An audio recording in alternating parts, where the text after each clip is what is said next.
Hallo, hallo, ja. Hallo, hallo und willkommen zur zweiten Woche unserer Ringvorlesung über die Grundlagen des digitalen Humanismus. Es freut mich besonders, heute zwei Leading Researchers in Vienna zu diesem Thema begrüßen zu dürfen. Das ist die Sophie Lecheler und der Peter Knees. Und der Peter Knees wird anfangen. Es ist mir eine Ehre, ihn einzuführen. Er ist eigentlich vom Hintergrund aus Music Information Retrieval, Music Recommender Systems, hat seit 2005 seinen Masters gemacht an der TU Wien und 2010 das PhD, auch an der TU Wien. Und ist dann 2017 als Assistant Professor gekommen und ist jetzt Associate Professor und seit 2023 UNESCO Chair on Digital Humanism und auch einer der Begründer des Manifestos. Was ich gerne hervorhebe, ist, dass seine wissenschaftlichen Leistungen exzellent sind durch mehrere Best Paper Awards und was meiner Meinung nach recht schwierig ist, er hat auch 2 Best Reviewer Awards. Das heißt, wenn ihr wirklich mal eure Arbeit kritisiert haben möchtet, in einer konstruktiven Art und Weise, fragt den Peter. Without much further ado, die Talks sind heute auf Englisch, aber Fragen können dann natürlich zu jeder Zeit auch auf Deutsch gestellt werden. Ich übergebe aber sehr gerne an Peter. The floor is yours. Thank you, Thorsten. Just need to start the presentation. Hi, welcome. Again, thank you, Thorsten, for the nice introduction. There's many things that I had planned to say, but I don't need to say about myself, some background and these kind of things. But nonetheless, I'll give you the quick walkthrough about my background and where I'm coming from and why I'm active in the Digital Humanism Initiative.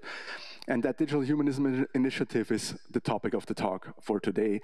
Basically, what I'm trying to do is for, let's say, an area which might not be like perfectly well defined because it's a new and emerging area.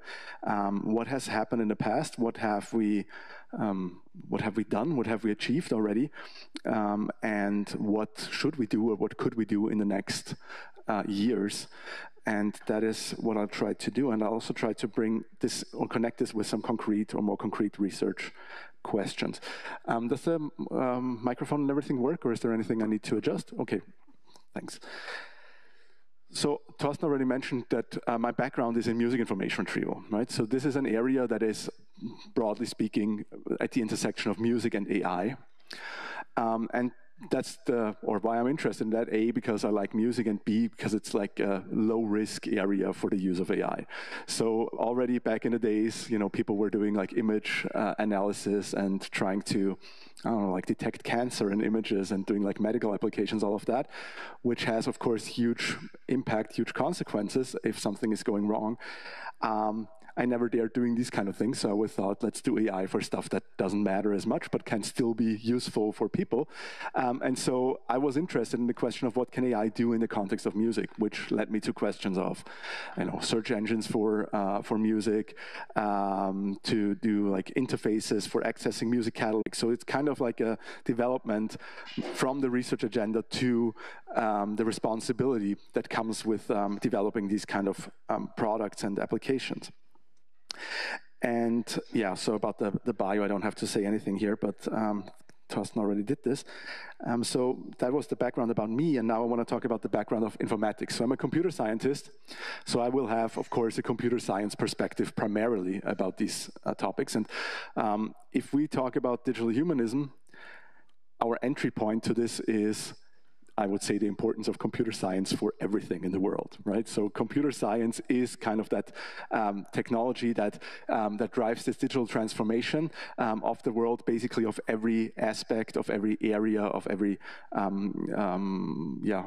every part of everyday life, this process really of digitizing everything, of modeling everything, of generating, every type of media, of communicating, all of that is happening in a digital format these days.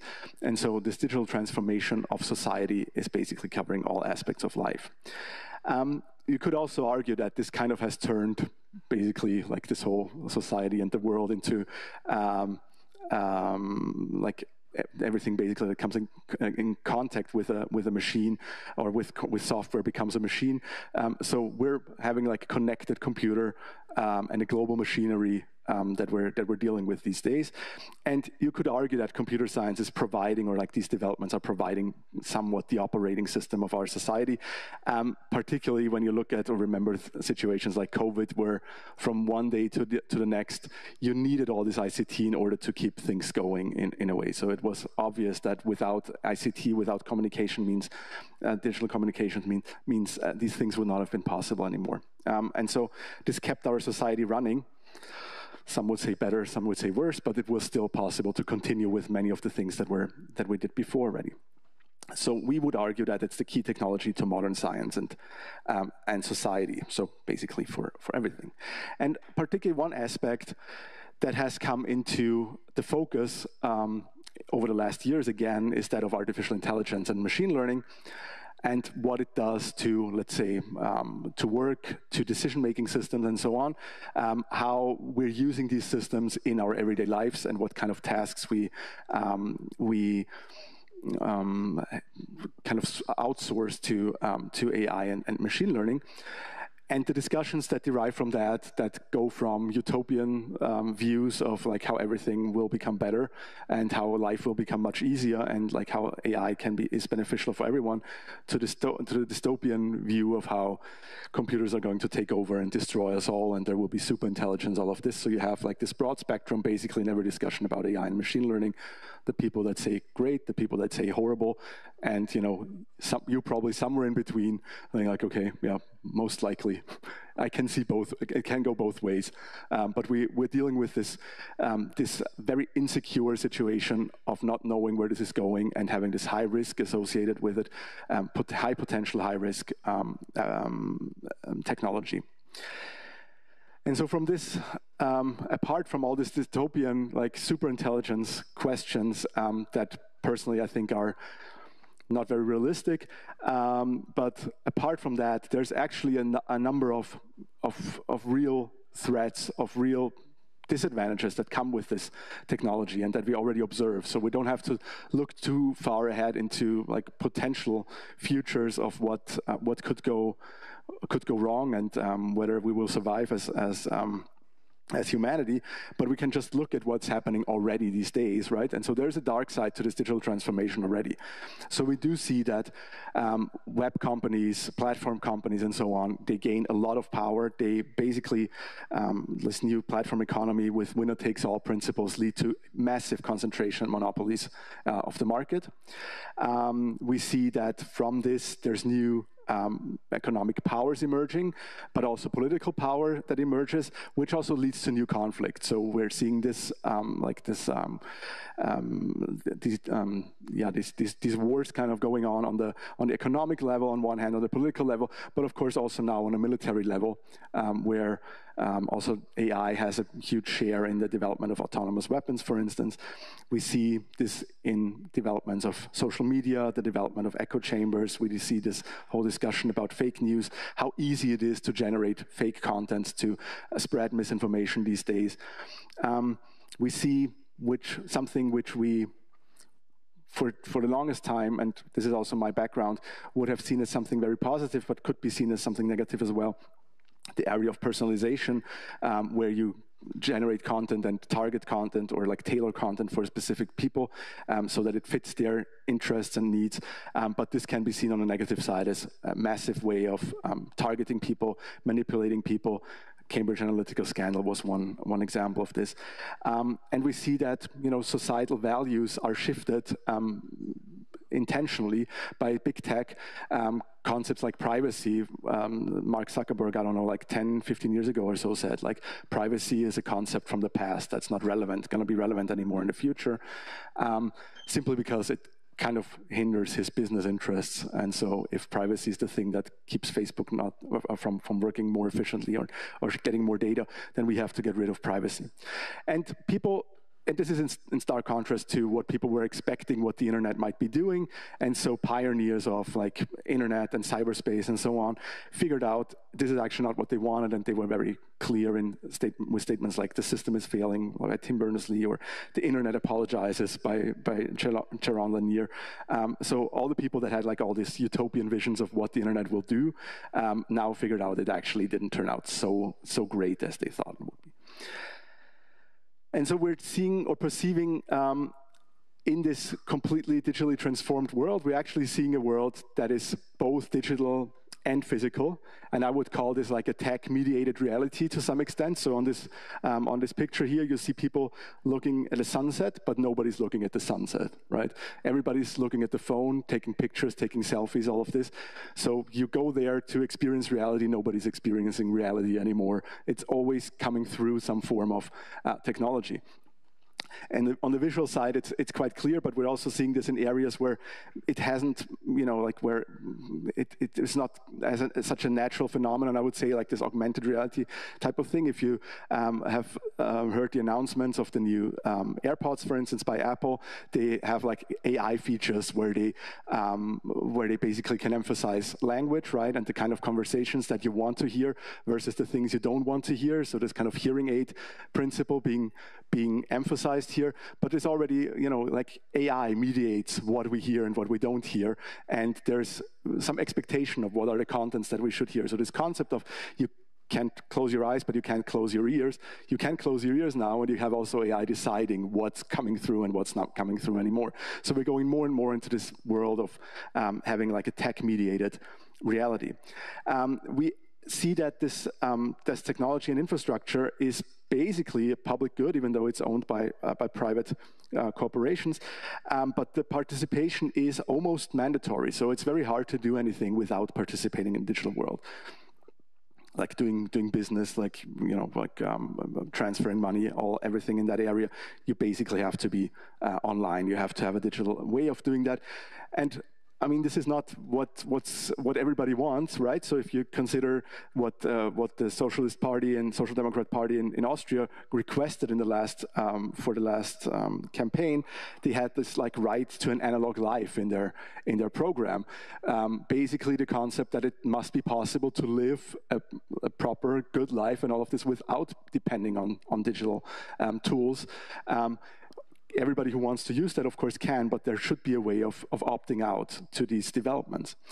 I've mentioned the operating system, like how the web has actually turned into like the operating system for everything that we do these days. But basically coming to the point of digital transformation, coming back to this, that it turns out to be a very complex technical, social, economic process. It's not something that computer scientists can answer alone, what's going on there, but actually many people have to look at this from very different perspectives. And this brings me to digital humanism in the year 2019, where where we held the first workshop, and it invited really people from like a lot of disciplines and very internationally, over 100 people, to discuss these kind of topics at the Faculty of Informatics at the TU Vienna. And we had, computer scientists, we had philosophers, we had people from history, anthropology, law, economics, political science, mathematics, sociology, talking about topics like the history of information technology, so how did we get here, what's going on, humans and society, and how AI plays into that, also what the ethical side of that means, and how a new world is basically evolving. And this brought us, and the most important outcome of that workshop is the Vienna Manifesto on Digital Humanism. And this is kind of what I try to promote here and present today, and the kind of activities that we set in addition to this. The manifesto, who of you has heard about the manifesto before? Oh, not that many people. This is a very, very important document, and you can support it online. So, no, I'm gonna tell you what it is. So it's this is the short version, right? So this is not the full manifesto, but it's kind of like the condensed thing that I can fit on one slide. It's still too much text, I know, but what it is, it asks for people taking action. It's addressed to scientists and decision makers. And it also asks for a new research agenda in a way. And I'll come back to the research part towards the end. But it formulated some core principles of digital humanism, and that is that digital technologies should be designed to promote democracy and inclusion. Fairness, responsibility, and transparency of software programs and algorithms should be ensured. So this is a goal or is a principle in the development, so particularly for computer science, right, to focus on these aspects. That we should take action or intervene against tech monopolies. That in terms of automatic decision-making with AI, we want to make sure that all decisions that affect human rights must be made by humans, so there's no like outsourcing this to automatic systems. An essential part, not highlighted in red here, but still an essential part, as the connection of different scientific disciplines is essential, so the interdisciplinary aspect that I will come back to and highlight over and over. And the role of universities here in creating new knowledge and enhancing critical thinking. So here's a particular responsibility for universities. Also in the context of open dialogue with society. So this is something that researchers have to do. It's not a thing that, you know, like computer scientists develop something and it's going to be a system that affects everybody. But you have to stand for it, and you have to discuss this with people. And also in teaching, we need this interdisciplinary approach more. So we need to combine humanities, social sciences, and engineering in order to educate people and teach them with an understanding of all of these areas, and not just with a focus on, let's say, technical aspects, or maybe just a critical take on things, but without the technical background. So there should be a much better understanding of different approaches. And it ends with, or it contains a definition of digital humanism in the sense that it analyzes and, most importantly, influences the complex interplay of technology and humankind for a better society and life, fully respecting universal human rights. And we must shape technologies in accordance with human values and needs. Our task is not only to rein in the downsides, but also to encourage human-centered innovation. Also, this will be one of the main points, right? This is a very constructive approach. So it's not just criticizing what's going on, but what we want to do is understanding what's going wrong and finding out how we can do it better. And of course, this needs a lot of people to participate in this. So we've had the manifesto, and there were, I don't know, I think like how many people have signed it? Like, I think I have it here. I think something like 2,000 people have signed it so far, and we have signatures from 45 different countries. It has been translated into 8 different languages at this point. So there's a couple things that have happened since then.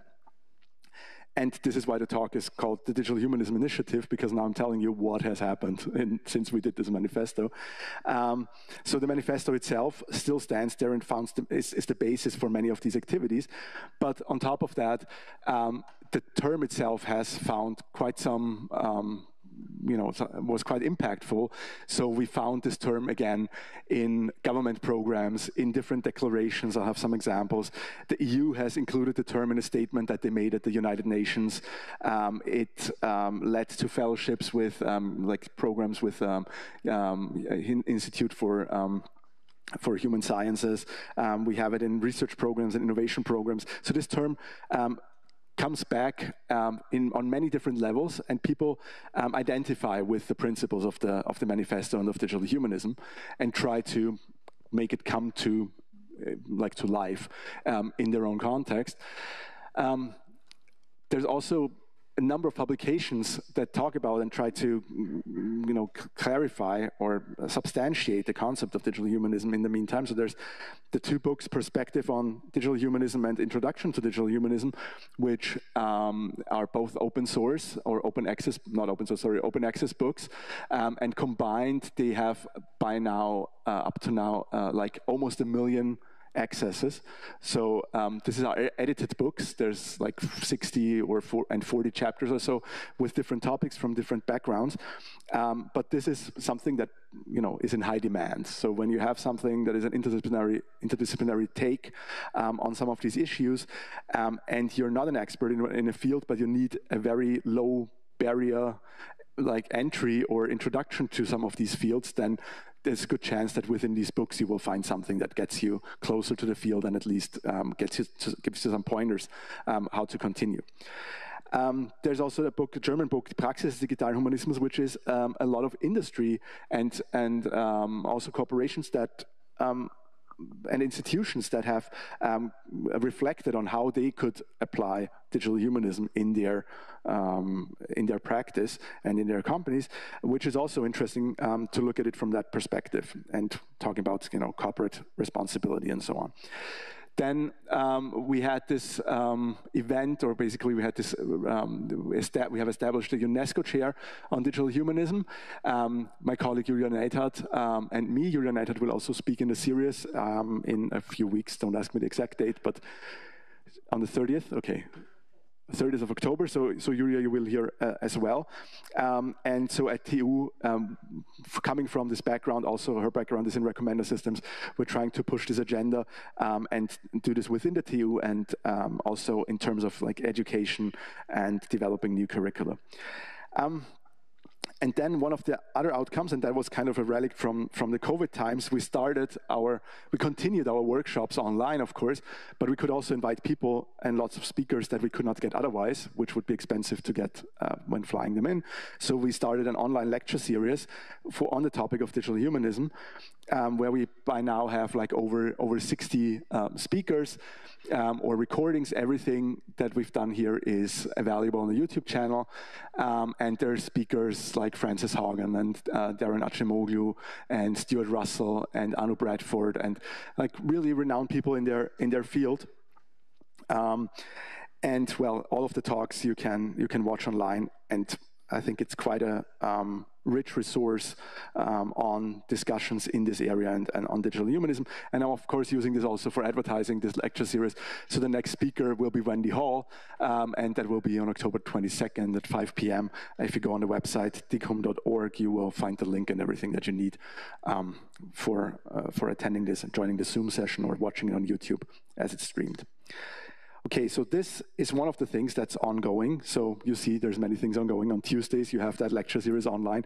On Wednesday, you have this Ringvorlesung here at Uni Wien. So there's always activities on digital humanism if you're interested in this topic. That's one of the messages I want to say. We've also established by now a series of summer schools on digital humanism starting 2022. And this year was already in its third edition. And with some focus always on the topics that are relevant based on the developments. Of course, in the second edition, we had a focus on AI and machine learning with large language models, doing some hands-on tasks with those as well. And this year, we had a focus on democratic institutions and how AI could be used in that context, how it can help public service also to be more efficient and support people there. I've mentioned this already in terms of declarations and so on. There's an interesting development here with the support of the foreign ministry. They actually like that term a lot, and they can use it also for diplomacy purposes, right? So digital humanism is a topic that you can use in order to find common ground, also on a diplomatic level, as it concerns or these developments of big tech and how what it does to societies, what it does to power, what it does to politics and so on. This is something that people can get behind also when they have different political views otherwise, but understanding that this is somehow important for their for, let's say, European politics or European developments. There is a broader understanding, like also on the diplomatic level, that something needs to be done here. And this was an initiative by the Foreign Ministry where they signed a declaration on digital humanism, the Poysdorf Declaration. It was signed there in Poysdorf by the foreign ministers of Austria, the Czech Republic, and the Slovak Republic. And there's also a couple of other activities that are done there in terms of like international cultural policy, where it has an impact. It comes to cooperations with the United Nations University. So again, something that is like open to a lot of interpretation from different sides, I would say, a lot of interest coming from different sides, and a way of keeping the conversation going. So I'm going to finish my slide on like the activities and some more activities that are going on in the city of digital humanism. I would just call Vienna the city of digital humanism. I think eventually that's going to be the brand we're going for, so why not establish it right away? But there's a doctoral college that has started officially. So together with Sophie and Marta Sabu from WU Vienna, who will also speak in the series at a later point. We're leading this doctoral college, which is highly interdisciplinary. PhD school that is funded by the WWTF. It's interdisciplinary, interfaculty, interinstitutional, so everything that you can ask for in terms of bringing together different perspectives.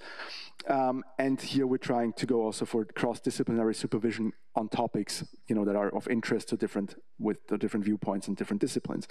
There is ongoing talks or like an ongoing series of lectures or panel discussions organized by the City Library in the City Hall and the Center for AI and Machine Learning of TU and the Social City Academy. Gesprächsreihe Digitaler Humanismus, so this is in German. That's the last one was on Monday, so there's also something on Monday that you can attend. So like every day there's a digital humanism thing going on in Vienna. We have school cooperations going on where we develop textbooks, where we develop curricula. We have other workshops and conferences. So just to present the initiative, there's many things going on. So you're listening to a topic that will have lots of possible outcomes and activities for you as well, if you're interested in doing something in that area.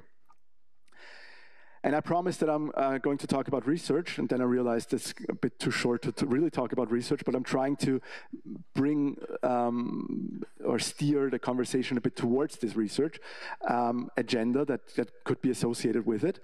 And I mentioned already before that it's a constructive endeavor, and of course interdisciplinary, but we're really trying to come up with ways of how to make things better in order to improve people's lives. And some guidance can be found in the Digital Humanism Roadmap. So that was the outcome of another workshop that we did later on, which is a research, innovation, and education roadmap. And in this roadmap, some of the, I put this under quotes, right? So problem areas that were identified are that of AI and automated decision making. So these are all areas where research is needed, where more interdisciplinary research is needed. AI and automated decision making, work and automation, including gig economy, privacy, security, and surveillance, platform monopolies, market concentration, online media, fake news, and impact on freedom and political discourse, digital sovereignty, geopolitics, and the role of states, and environment and sustainability. We also try to identify what kind of research contributions there could be, and this is not the complete list, this is an ongoing matrix, right? So different questions, different research things, like different research questions that could be controlled. Sorry, was looking at the slide already. That could be connected to these overall areas and identified problem areas, and of course this coming primarily from let's say an IT perspective, where we look at the things that are done already and how existing IT research areas could be connected to these areas, the problematic areas, let's say. But also this is like then a multidisciplinary approach, so different disciplines will understand different concepts when you look at these research topics that are associated with it, right? And that is where the interesting part starts, and this is where the challenge for research lies. So I just want to highlight these two lines here, because this is then getting closer to my own research and the interest that I have, and that is that of personalization and recommender systems and the question of fairness, which has implications then for automatic decision making and how AI is developed in contexts like this. It has implications in online media, political discourse, NLP, and so on. So it can be like these kind of questions can be connected to different areas. And if you find something, if you find methodologies that are applicable or that can be used, they potentially could have positive impact there as well. So I want to very briefly, and this is really too short in order to give you a real in-depth understanding of what the issues are, but just outlining some of the problems that we're facing in this area. So I want to talk about recommender systems a bit, and how they work and what the issues are with recommender systems, but also what the issue with digital humanism in agenda could be, or what the problems is that you're facing in this context. So in recommender systems, you learn a lot from existing user data. So recommender systems is what you have on Amazon, right? So people who bought this also bought that, so you might want to buy these other things. Or when you go on Netflix, this is stuff you might be interested in watching, or Spotify gives you all these playlists automatically generated. So this is all recommender systems, and it's doing that based on past behavior, based on data that has been recorded in the past, and it tries to optimize the system in such that, in the past data at least is reflected very well, and hopefully that works for future recommendations as well. And turns out that these recommender systems have a number of negative effects also, like overfitting. So they just present you things that you already know, or that are not very surprising to you, or it's just not fun to use these kind of systems. They kind of they repeat themselves. You might end up in a filter bubble. The results are generally boring. There's no added value for you to use these kind of systems. So an example would be an Amazon recommendation. I checked one of the Beatles albums, and the recommendations I got were all other Beatles albums, which is super boring. So why do I need a recommender system for that? If I know that I like the Beatles, I mean, what kind of system gives me that?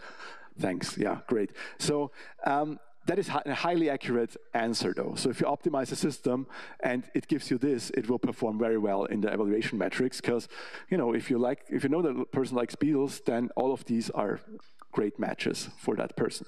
Okay, but it's not really a great system for the end user. So in order to get better results, there's a couple of other things that are considered to be beyond accuracy metrics or objectives that we could look into. That might be the diversity of results. So not having everything by the Beatles might be a good starting point, right? So could be relevant music, but not all the same. There could be novel results in there. So things that haven't been recommended before, things that you don't know about. The serendipity is, something that you didn't expect that would work, but it could be like music that you really like, but you just didn't know that you like this particular genre, for instance. It could be something like the coverage of the system, so how much of different artists are recommended to you, or recommended in general by a system. And it could be the question of fairness, which was one of the research points that I highlighted before. So what would fairness mean in such a context? And that is already the first question that we would have to answer, because this is not obvious. So for the user, fairness would probably mean I want to get the best recommendations possible. If the system works better for somebody else than for me, I would probably consider it to be unfair. I don't know why, but somehow, why is this not doing the best job it can and give me the best results it can? But that would be the user perspective. But on the other hand, it might be that, or this question of fairness might be even more relevant for the people who make the music, because they want to be included in the recommendations in order to get an audience. So if the Beatles are always recommended, some other band might say, why am I never in these recommendations? I think that's quite unfair. My music is pretty good. Why do I never get any chance to be listened by anybody? And so we want to change the system to a system that also gives other people a chance to be listened to, right? And the same could be argued for the people who own the rights, not just for the composers who want to build a fan base, but also for the people who make money with this, and then for the record labels. And so there's a number of stakeholders involved with this, and they all have their own definition of what would be fair. So it would be good to have systems that are fair and that are designed to somehow improve equity, to make things a bit more balanced. Still can be debated what would really be fair or considered fair here, but you probably can't achieve that. It's not working for everybody at the same time, right? That's the issue. So you can be more fair towards one user group or one user, but you cannot be for certain types of stakeholders in here. But you can't be fair to everybody all the time on the same level. So there's different needs of multiple stakeholders. There's different ideas and ideals of fairness. So people just have different conceptions of what they want to achieve, and you can even contest the nature of fairness, or even the concept. So we can't really solve that problem. It's not even well specified. And also, how would we measure when we achieve that? So operationalizing that is also one of the big issues. just naming a few other examples that come from this. So even if we would have a better understanding of what fairness would be, it's not always easy to say, okay, what is an unfair outcome in terms of recommendations? Sometimes you want recommendations that are super unfair because they give people exactly what they want, so they're happy with the system, but it's unfair to others. You know, isn't it successful personalization if you do something that's unfair in a way, because that's what you kind of expect from the system to do. Apart from the way how this is then phrased and mathematically defined, what this would be, again, like for different people, they all have different interests that come in here. So, long story short, if you just have computer scientists look at that, you get the kind of systems that you have at the moment. And that is probably not the best answer here. So you probably want to talk to a number of people, not only the stakeholders, but also to different backgrounds in terms of what are the kind of aspects that need to be looked at. You want to look at different fields in terms of methodology to come to these answers. So some of these things you cannot answer by optimizing with ground truth machine learning experiments, but you want to do, you know, like qualitative analysis. You want to talk to the people that for whom this actually matters, these kind of systems. You want to understand what the needs are of different users. You want to talk to, on different levels, to different stakeholders, and so on. So you need a plurality of methods. You need a plurality of viewpoints, and multiple people talking to each other. And this is why and this is basically the digital humanism approach in this context. So, because I'm running out of time, I just want to recap the Vienna Manifesto, and I also promised in my abstract that I'm going to talk about what's still needed, what have we achieved and what's still needed. Let me just go through this again as a checklist now. So we do have, basically, we have research programs that address this, so that's good. But of course, there's more that needs to be done. And from the core principles, okay, we want to promote democracy and inclusion. I think there's projects that aim at doing that, but are we there yet? No. So this is ongoing work. The question of fairness, responsibility, and transparency, I showed you. This is ongoing research. People are talking about this, and it's good that people are talking about it, but it's not easy to solve, and it's not solved. Interventions against tech monopolies, and also I want to bring the point of like decisions that affect human rights, and like automatic decision making, and kind of this risk-based approach that comes with it. You know, there's partly addressed in the AI Act by the EU. This is great. There's something going on that front. But is this really the end of this whole story? It's not. Different disciplines, connecting different disciplines, it's going on. But of course, there's no definite answer to this. Universities are important. Things like this are happening, which is great. You know, it's only the beginning. Talking to society about it, we need to do that more. And also in teaching, combining the different disciplines is the way to go. We've started the process, I want to say, but of course, what has been achieved, not enough. So of course, this all is still valid and is still the goal where we're going. So yeah, I think we've done these things partly, we're on a good way, but nonetheless, we still have to do exactly the same things that we've done so far. So thank you for your attention, and I'm happy to take your questions.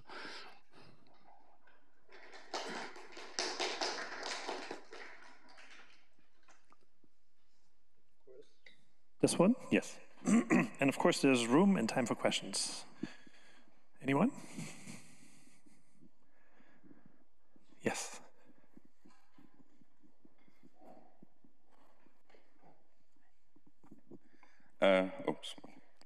My question is about, especially about this is the last one, maybe one before that, about the fairness thing, how the research looks for that, because this really sounds like the whole accessibility thing, just with more perspective on top of it. Mm-hmm. And me coming from psychology is also like, I feel like this is a big potential crossover between the two disciplines, and just some more information on that topic. Yeah, so I'm giving you some example from some papers in the Rexis community. Started out with defining things basically as a question of equity, right, in a way. So that would be like a first definition, that you look at different user groups, or you look at different item groups in music recommendation, different genres, for instance, and then you check if they're evenly distributed or not.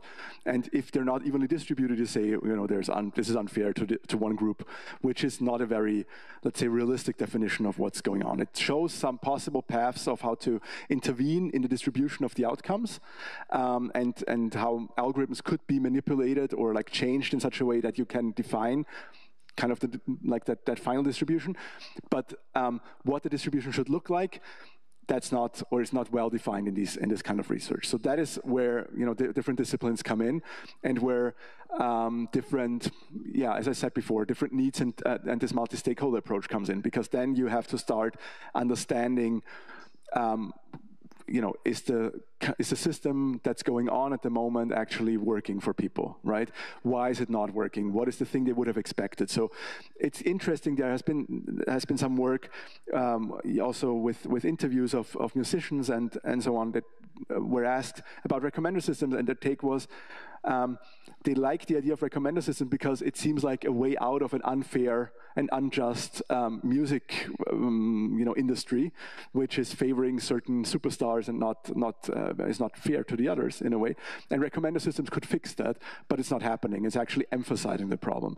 So I think this is showing there's potential for that. You could use recommender systems as a way of escaping the unfairness, but then you have to understand how you would define that, and what let's say justified amount of exposure and so on would be for people, right?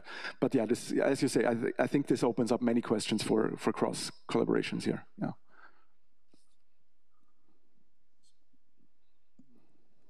Thanks for the talk. My question would be about the point of teaching. As you mentioned, you plan on, one of the goals is to teach more interdisciplinary, and I would like to know, like, who do you want to teach about? Like, is it for school, primary schools, universities, or who is the targeted audience, and how do you want to achieve that? So the interdisciplinary teaching, foremost, of course, we have a university background, so we're thinking about how this can be done in a university curricula, which is hard enough to do, right? But it's not, generally the education part is targeted at all different levels. So we're talking about schools, high schools, we're talking about continuous learning programs also, so there should be like general education programs as well. And this is where digital humanism as a concept could play a role, which is in itself interdisciplinary. So there should be contents from all these sides.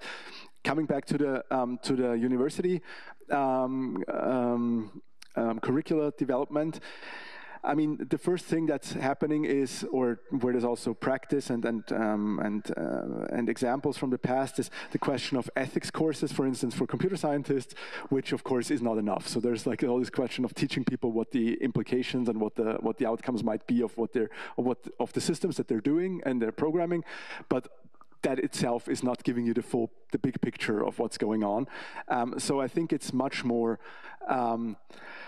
in a way, let's say, in the context of digital humanism, to have like crash courses to different disciplines and crash courses to different methods.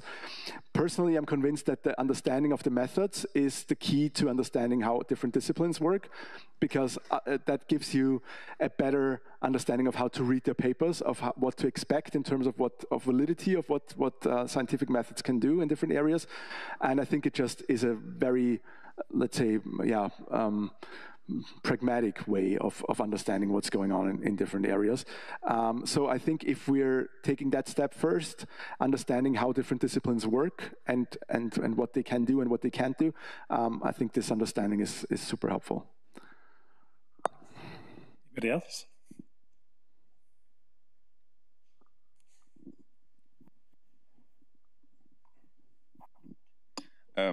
My question now is, how is like the whole, I mean, I know already probably the answer, but I don't want to,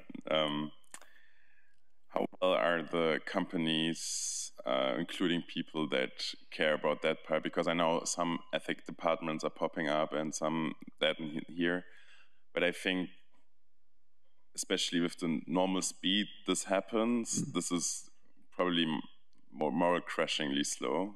And I mean, this is like, it's such an excellent question, really, because we do have this conversation also about what is the kind of qualification profile for somebody who's interested in digital humanism. Like, where do you work as a digital humanist in a company afterwards, right? And in a way, it probably has a space in this realm of ethics, of like how certain processes are organized and so on, particularly when it comes to data processing, of course. So I guess it's kind of like similar to let's say data science, ethical data science compliance kind of profile. But I mean, this is undefined, right? So this is something we're developing also in the context of this doctoral school, together with companies who are interested in this, trying to understand what the needs are and where they could bring it into their processes. I also want to highlight one thing that is for me always essential, and that is that we have to make sure that having a description as a digital humanist is basically not an education for being like an ethics washer for a company you're working for. So if you know what the issues are and what the problems are and how different disciplines talk, then you're basically sweet talking everybody, because you know what's going on and how you can frame certain things and express in such a way that everybody feels happy about these things. And then companies just hire these people saying like, okay, you do the PR and you tell everything is okay.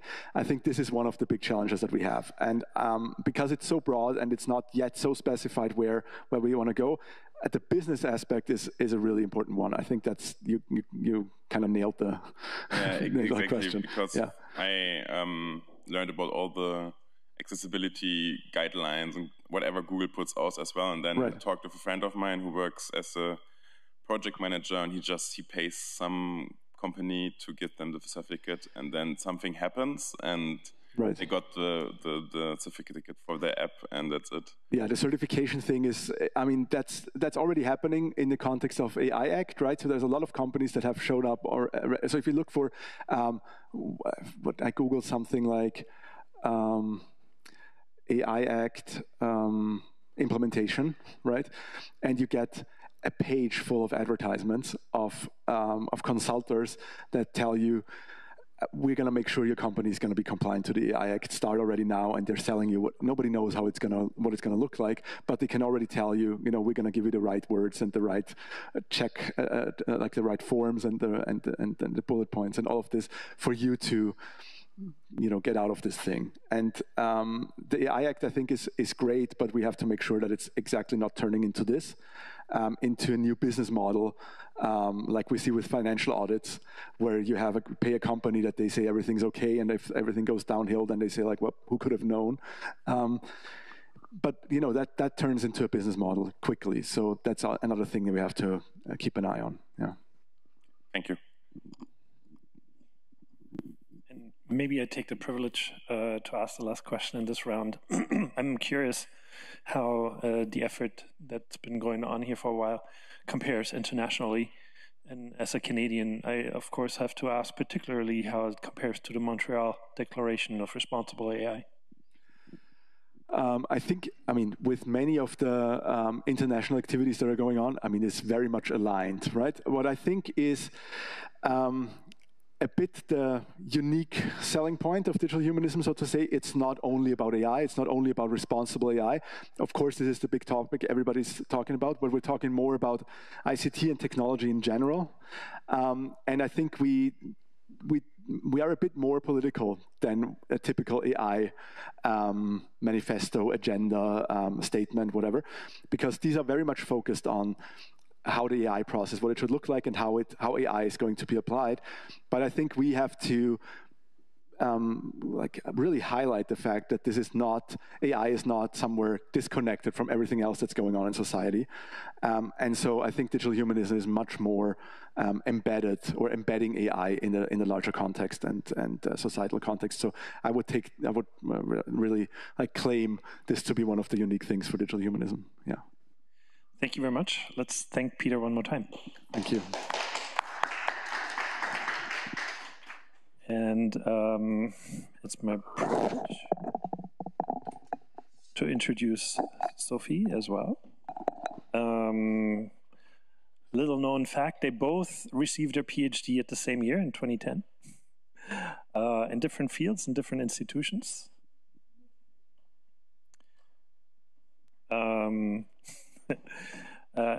Sophie Lecheler is a professor of political communication here at the social science faculty at the University of Vienna. She received a PhD, like I said, in 2010 at the University of Amsterdam. And here, by the way, I have to apologize. I put your PhD at the TU Vienna, but that's wrong. You actually did it in Linz. So sorry about that. Yeah, you received your PhD at the University of Amsterdam, your master's in Munich at LMU, and you also spent some time at the University of Cambridge as a Marie Curie Fellow at the London School of Economics.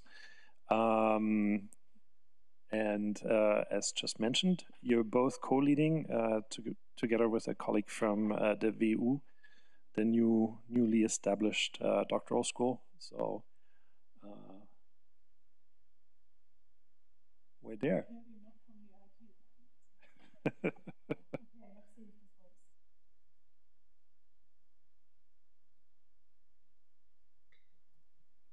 All right. Okay. Let's see if science is working together on topics that are of interest across disciplines. Namely, I'm going to report to you a little bit some of the findings that we have made in a research project that was funded by WWTF, just like so many other initiatives that Peter already talked about, which is a project on content moderation.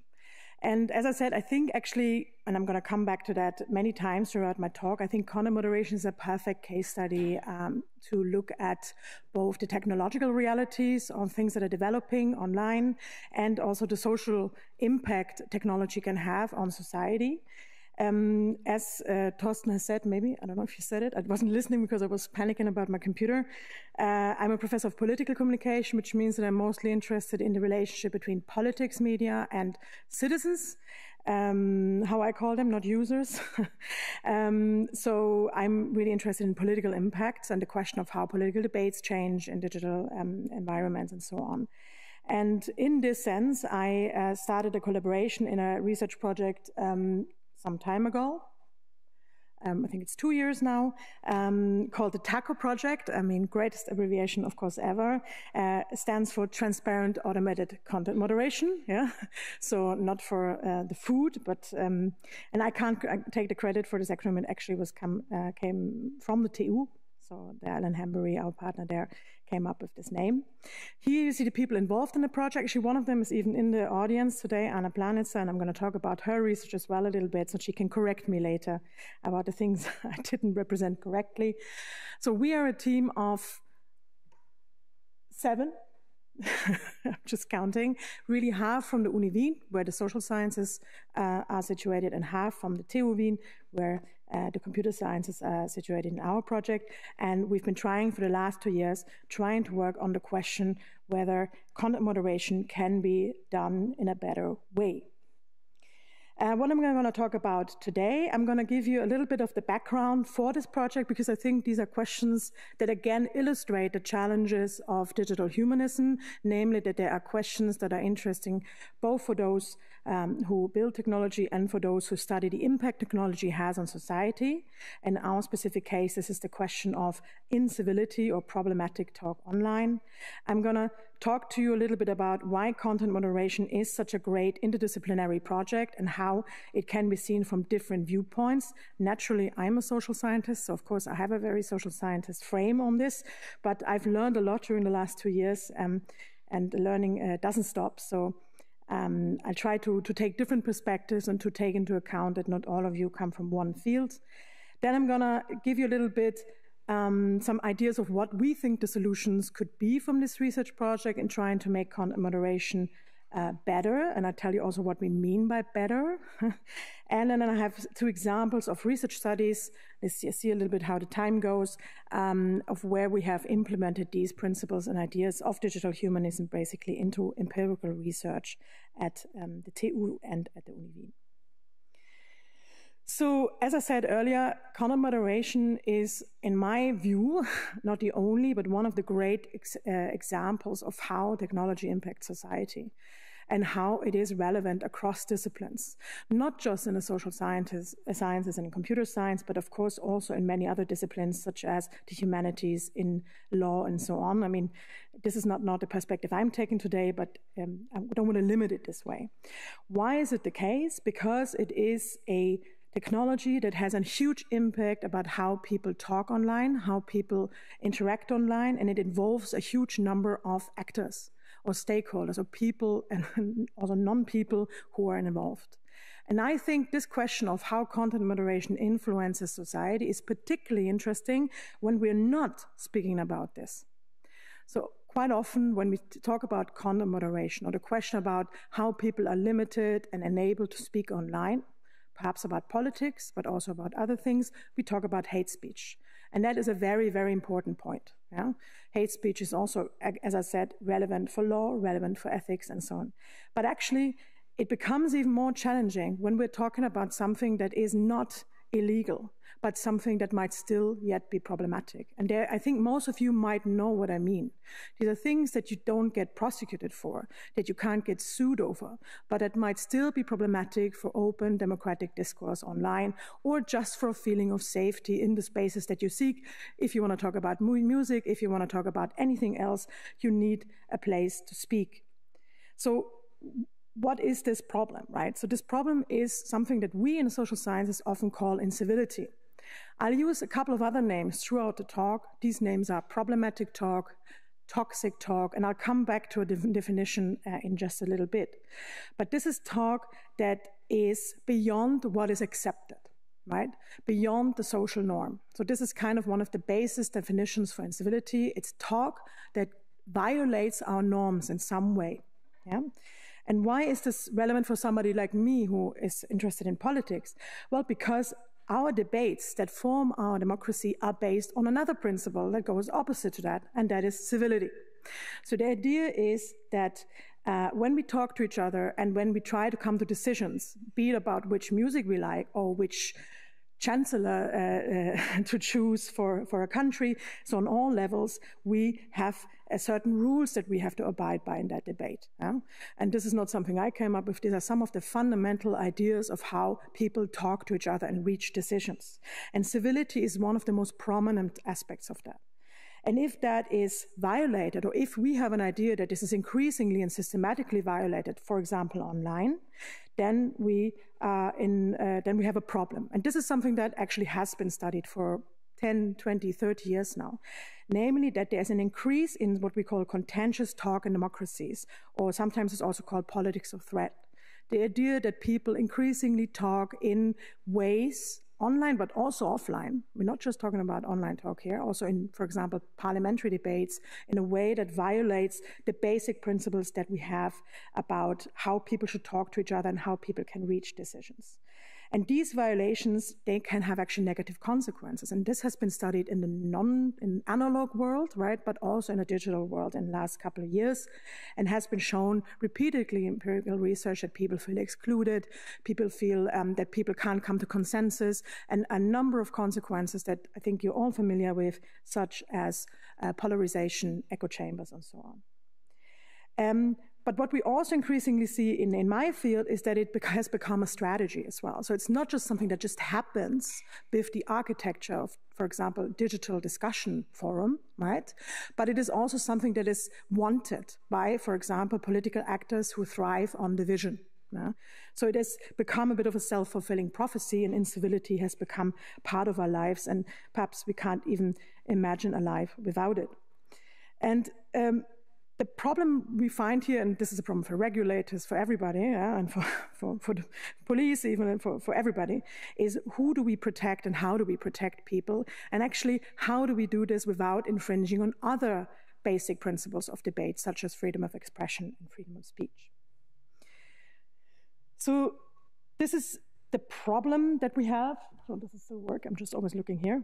That civility is an indicator, at least in the way that we see it, of a functioning democracy.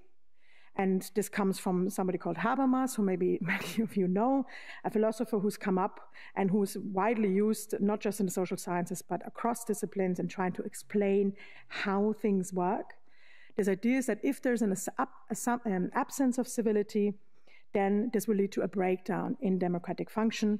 And this is, of course, something that we worry about and something that's at the heart of digital humanism, for example. So not to be too dystopian here, but this is some of the worries, the challenges. Yeah. However, and this is already a little bit of a caveat to what I'm saying, is there is also critique, and actually lots of critique, whether civility or incivility really poses a threat, right? So there are, for example, both philosophers, but also, for example, social scientists who argue that people shouting at each other or calling each other names, like maybe to use this very prominent way of talking about incivility, actually can be a good thing.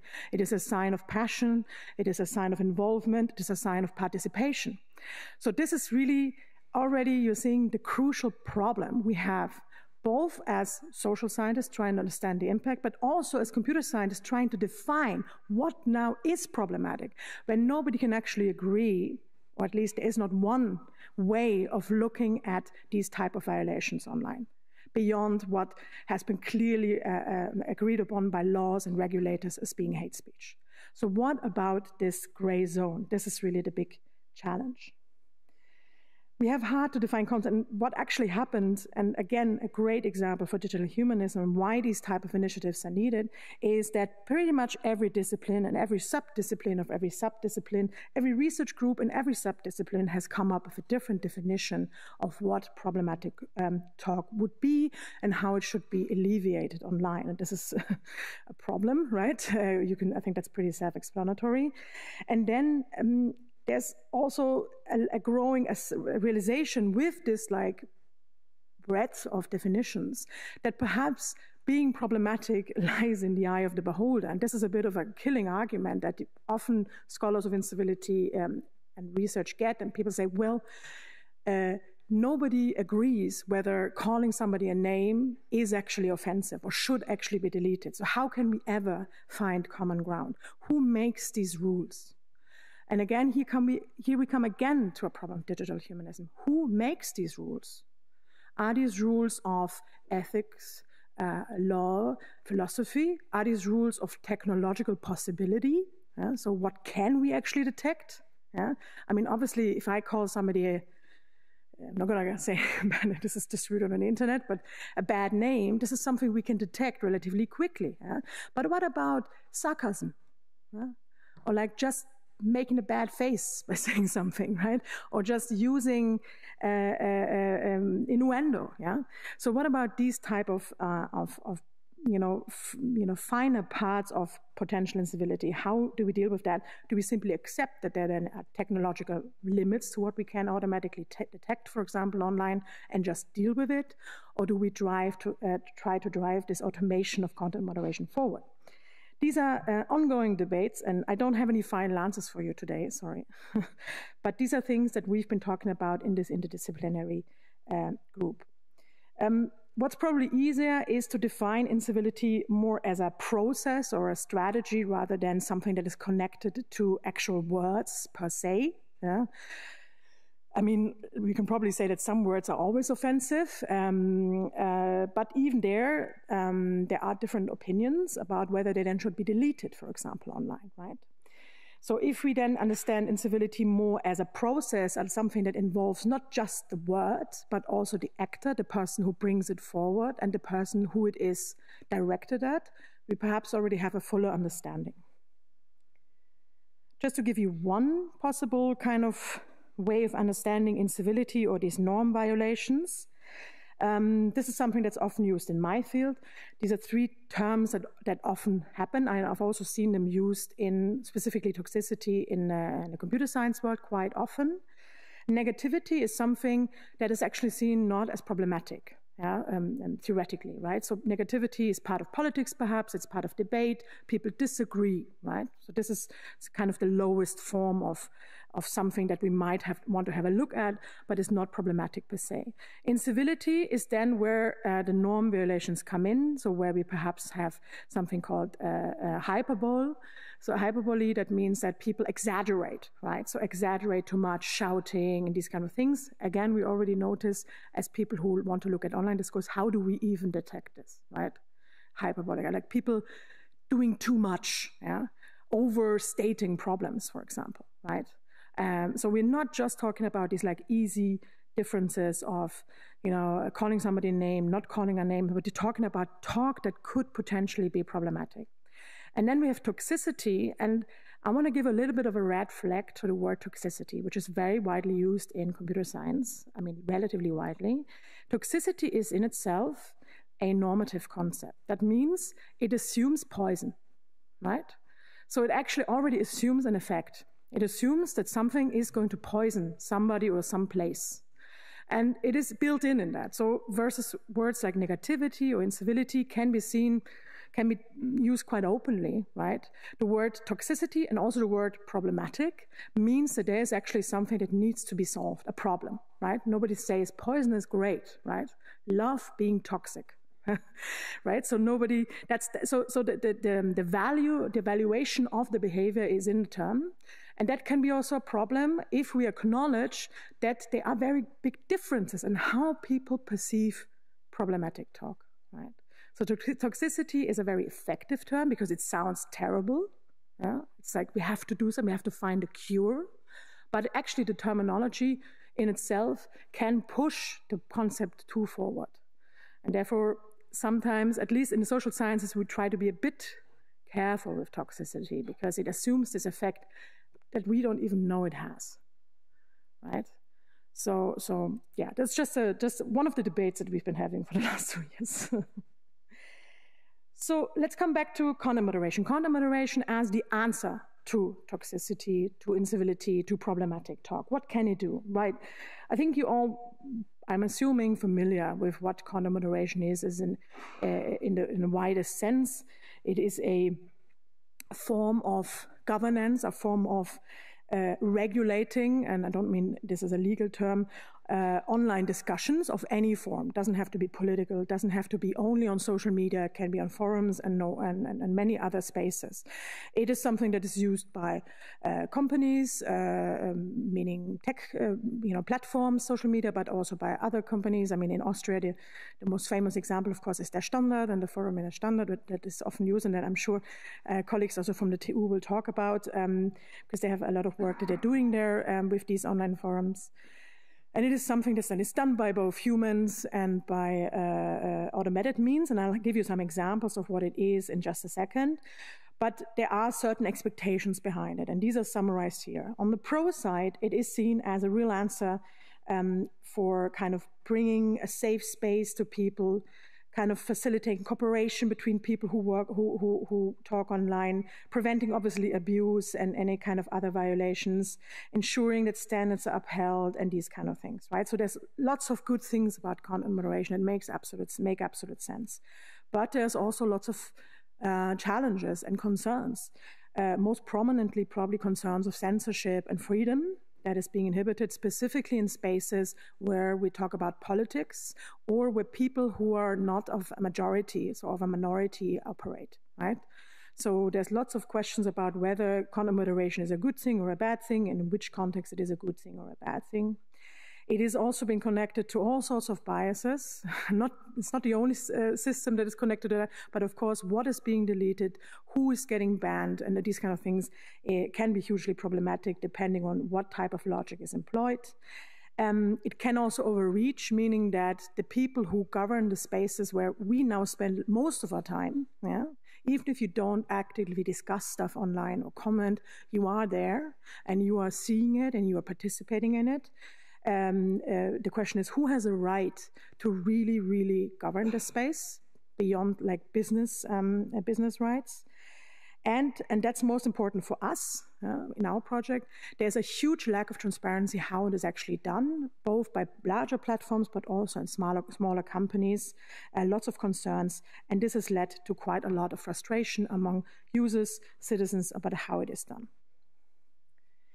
Another thing that, just to kind of give you an idea, there are different forms of content moderation. I can't go through them all, and I'm sure you've all, maybe you've experienced them, but you've seen them. So there's like softer measures, like labeling and counter speech, which is often, for example, also done on the Standard Forum. So talking against something, trying to bring arguments against something. Then there's more algorithmic forms like shadow banning, so kind of downranking things and these kind of things. Then there are also, I would say, more positive, there are more harder kind of measures, or really deplatforming, kicking people off, or actually deleting stuff, right? So the classic. And there are also kind of more, general ways of trying to prevent these type of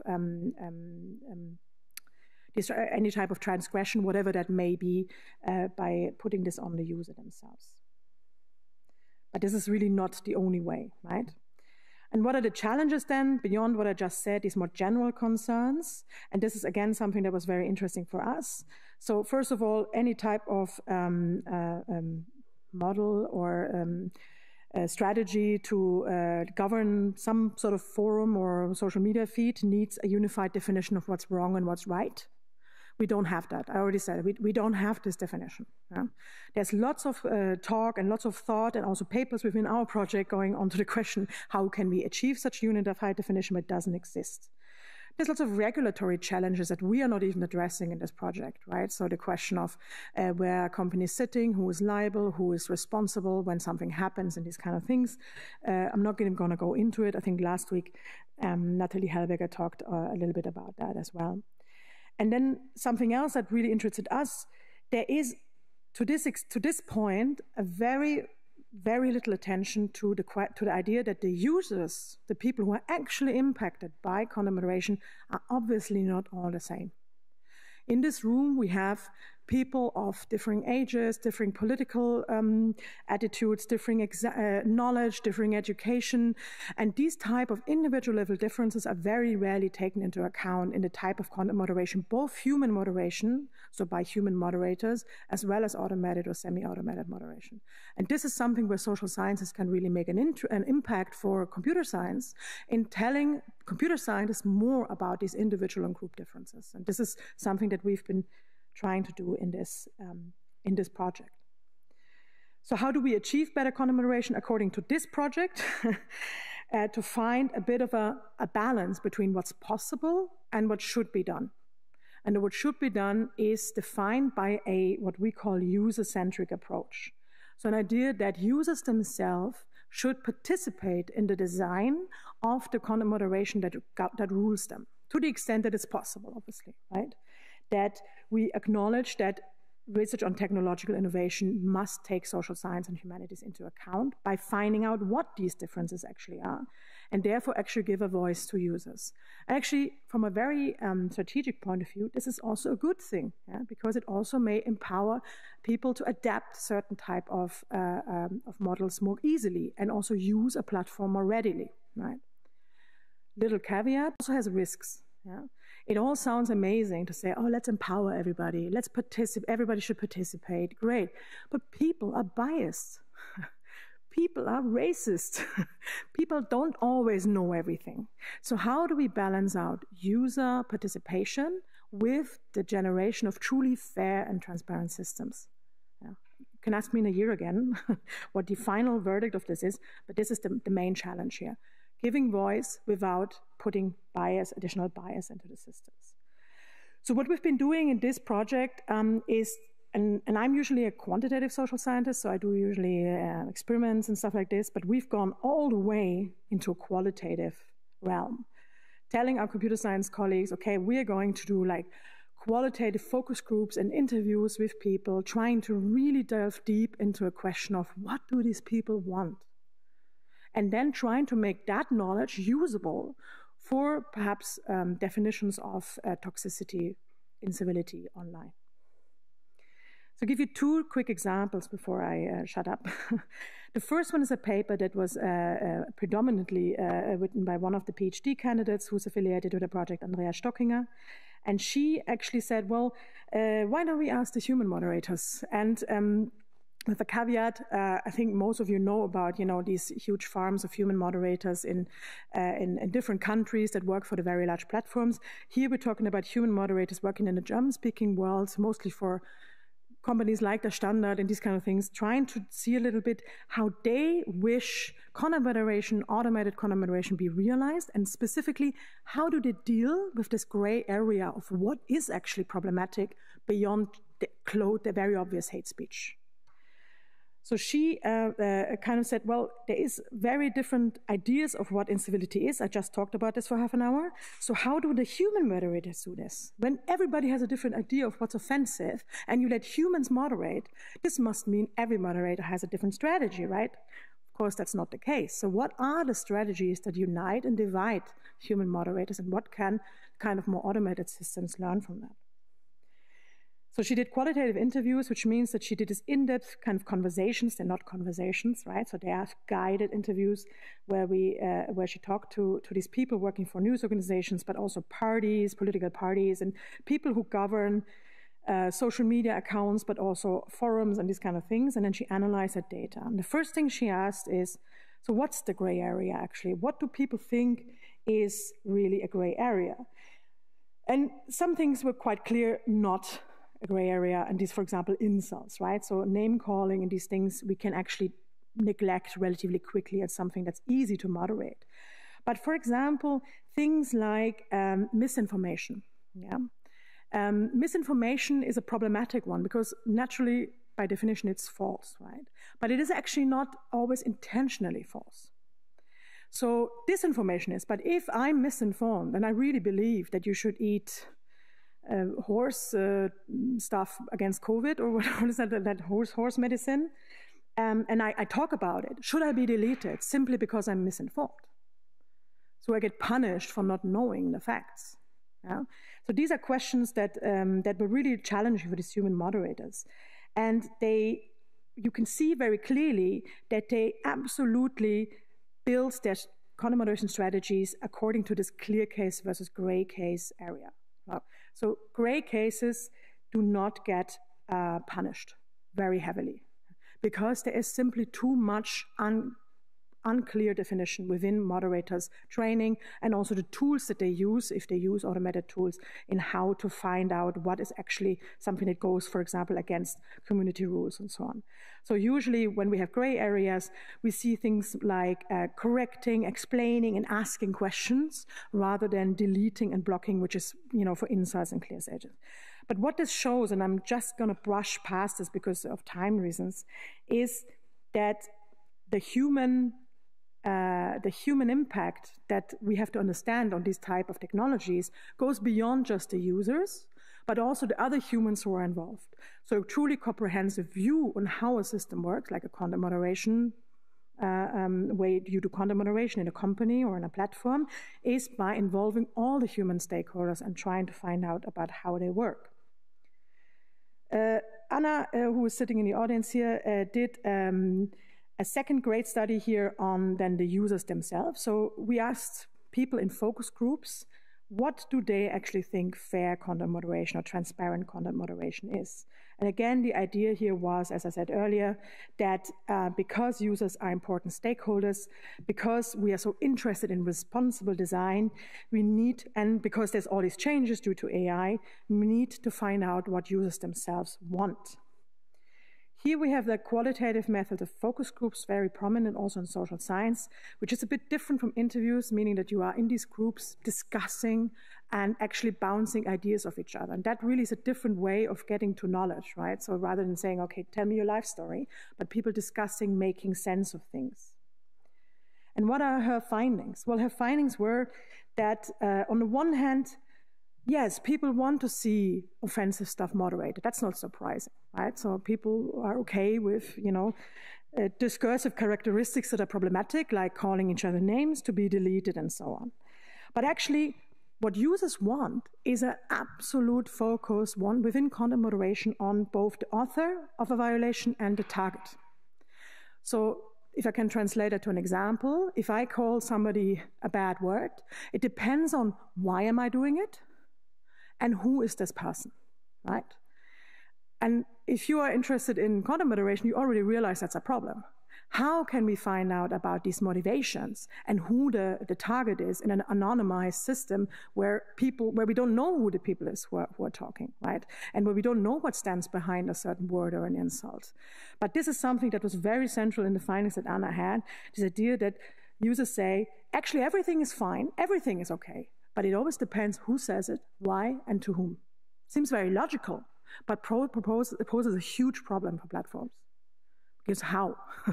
There are ways to do it, yeah? Looking at people, for example, repeatedly committing violations, yeah? And that implies intent. If you don't do it once by accident, it slips out, yeah?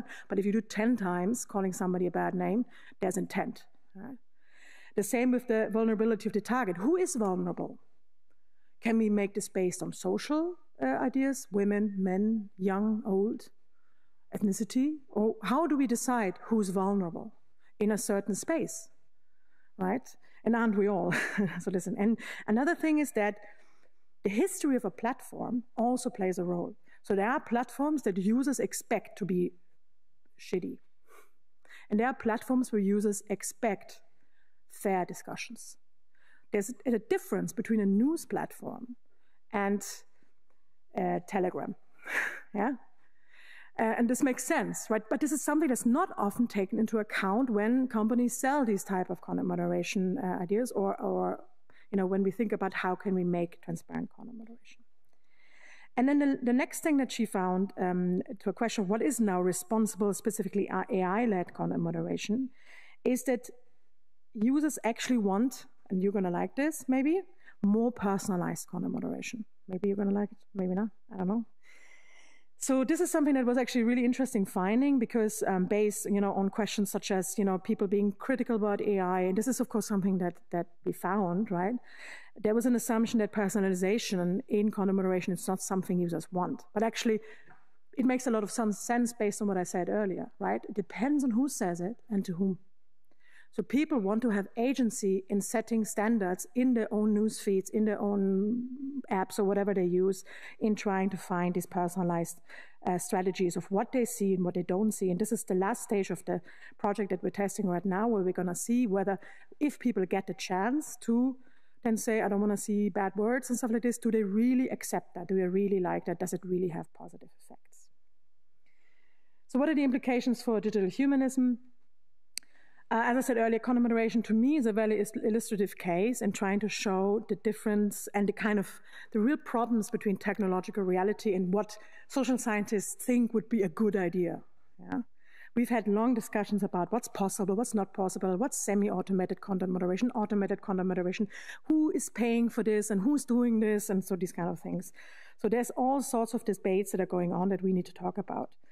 And what I would like to for you to take with this, beyond just checking maybe on Instagram how you've set your sensitivity settings, is to think a little bit about theoretical implications for ICT, for computer science, for terms such as transparency and explainability in all these terms, because these need to be understood in light of what users want, not just in what we want when we build a system, right? Not just what the regulators want. We must study it in interdisciplinary methods. I think I've said this enough. And with kind of increasing use of AI and the changing rules, right? For example, also changing regulation, we need to look more into this and look more into this in the future. So what I want you to take from my talk, and I'm really going to stop, is to understand that content moderation is a vital part of democracies these days, definitely. It's not just a tool, it's a social mechanism. And it's a very important one that we have to study on multiple levels, multiple disciplinaries. And it is something that is very, very, very defined by top-down technological approaches still today.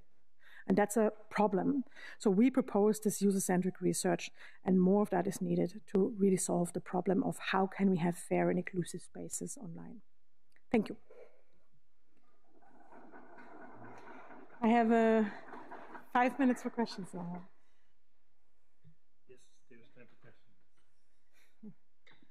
That's all right. Yep. Anyone? Yes.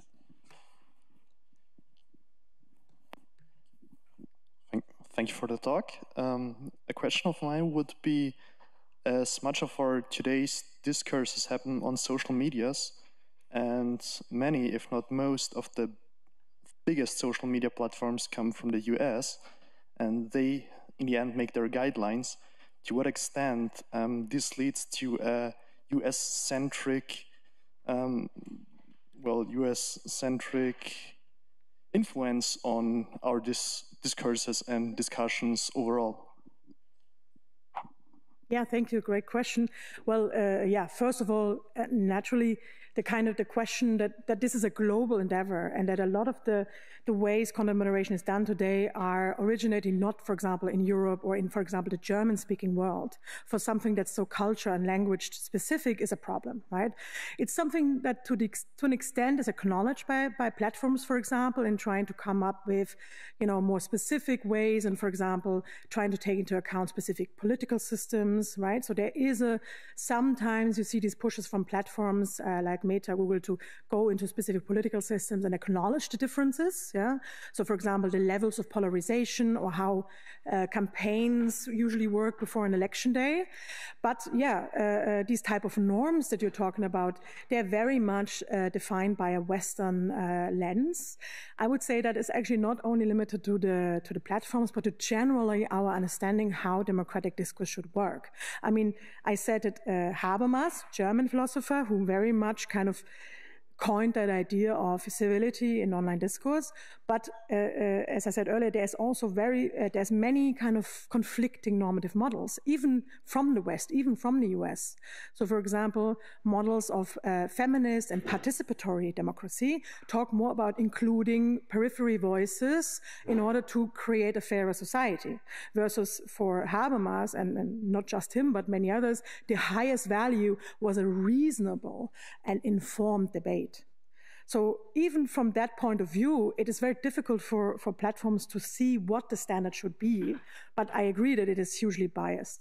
And then the second point that connects to that is, of course, that we have a huge problem, and that's not something I can discuss in detail because I'm not a lawyer, on the question of liability and responsibility, right? So if we have platforms that are not actually operating in Austria and Germany or wherever, how do we deal with these type of systems that might infringe on people's freedoms? And as Nathalie Hellberger talked about last week, there's lots that is done in the EU trying to guarantee these freedoms. Also then relates to content moderation, but it's an ongoing problem, And I know that, for example, some years ago when Meta started having these democracy departments, like my whole field cringed. It's like you can't, and then we were consulting on like election day advertising, and like, this is not your job. Don't do this. But on the other hand, this is where people get the information. So the platforms, who's responsible for making people go vote? I don't know if you got this now before the Austrian elections. I got updates to vote on Spotify, on Instagram, and on Google. So today's election day in Austria, go vote. I mean, I can't vote in Austria, but so I'm thinking, whose responsibility it is to motivate people. And the platforms have taken it up on themselves, but from a political point of view, I would say that's problematic. Thank you. Half of my question is already answered. I want to follow up on the civility issue. There's a certain correlation between myself being an elderly white male and my penchant for civility. I fully understand, both from what you said in your talk, but also now in the answer to this good question before, about the exclusionary qualities of this civility discourse. But having all the male uncivilized actors in the digital sphere in mind, why is that a concept favoring males? What's the extra argument beyond exclusion? I didn't get that. Well, I didn't necessarily say that it was favoring males. It mostly favors people who are able to participate in informed debate. And this seems like an arrogant thing to say, but actually the argument is here that even people who do not have political knowledge, also people who do not have education, have a right to be heard, right? So this is one of the kind of classic ideas, and that these people might not adhere to the law, to the kind of values that the Habermasian debate requires. Because they might shout, they might insult. That's at least an assumption, right? By showing their political passions rather than saying, okay, I learned in my 4 degrees in university how you can blah, blah, blah, blah. So the idea is that they are clashing ideas within philosophy and within political science and everywhere about what political debates should look like in democracies. And that, of course, translates to those who govern these debates these days, which is platforms and other kind of digital spaces. And that's a problem. And then if we can't even agree on what is problematic, how do we then go to the next step, which is the question of how do we deal with the huge amount of data that we have in online debates and find automated ways of dealing with it. So it is a kind of a push and pull between what's technologically possible and what's then something that we deem positive for democracy. And the problem I see here in dealing with the lawmakers, in dealing with the tech platform, with the platforms and all the other, is that a lot of what is perceived as good is actually not evidence-based, because it's built on a Habermasian idea of what a good debate looks like. And not to diss Habermas, I mean, yes, yeah, great, a fundamental idea of what public sphere looks like, right? But we need to have clearer insights in what it actually does to real democratic processes if we, for example, heavily delete stuff, or if we, for example, label everything. Yeah? If we make everything label, oh, this could be offensive, this could be offensive, this could be good or it could be bad, but we need the evidence, we need the empirical evidence to do it. And because the platforms do not allow us this insight into the content moderation strategies they have, but also how the data looks like, we are limited in understanding exactly whether it's a good thing or a bad thing to keep things civil. So that's the idea. Habermas, I mean, yes. Who can read it, loves it. And keeping things civil is perhaps the key word to, and there's a reminder that there's another lecture series happening momentarily. So I would like to thank Sophie. I would like to thank Peter again. And this concludes our session today. Thank you very much.